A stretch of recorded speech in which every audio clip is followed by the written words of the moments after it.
बाप प्रभेटे और रुकदस के नाम से आमीन। मसीह में आप सबकी सलामती हो। आज साल के दौरान 12वें हफ्ते के सनीचर की तलावतों पर हम ध्यान ज्ञान करते हैं। आज की पहली तलावत मरसी 2 बाप में से ली गई है।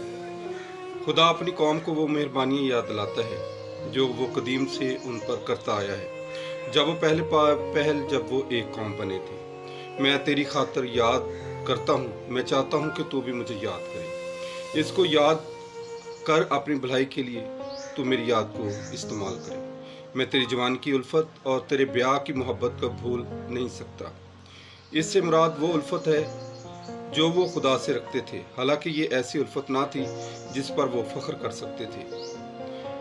खुदा भी उनका जिक्र करना पसंद करता है। बने इसराइल की हमसाया कौमें जो इनकी जानी दुश्मन थी, अब वो इन पर गालिब आ गई थी। वो गुलाम बन गए और आज़ादी को खो बैठते हैं। उन्होंने मिस्र अशूर से मदद चाही मगर बेसूद। खुदावंद को तर्क करना, इसे ना मानना ही गुनाह है। रूह का इससे बेगाना हो जाना ही गुनाह है। गुनाह का सबब यह है कि हमें इसका खौफ नहीं रहता है। गुनाह वो बदी है जिसमें जर्रा भरोसा नहीं। चूंकि गुनाह अपनी जात में बड़ा तल्ख है, इसलिए हमें सख्त हाथ कर देता है। आज की इंजील मुक़द्दस मत्ती की इंजील और उसके 8वें बाब में से ली गई है। यीशु मसीह ने एक सूबेदार के नौकर को शिफा बख्शी है। ये वाक़या कुफर नहूम में हुआ है, जहाँ उन दिनों यीशु रहते थे। मसीह हर जगह शिफा देते फिरते थे। वो जिस जगह गया, इसके बायस बेहतर जगह बन गई। जिन अफराद से मसीह को अब वास्ता पड़ा, वो गैर कौम, रोमी और फौजी अफसर थे। हर किस्म के लोगों में खुदावंद का बकिया मौजूद रहता है।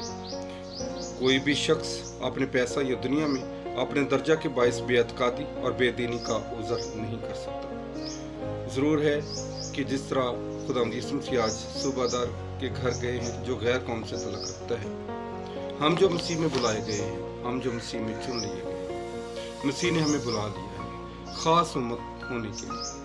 मोहब्बत का इजहार कि उसने मेरे और आपके नाम हथेलियों पर खोद रखे।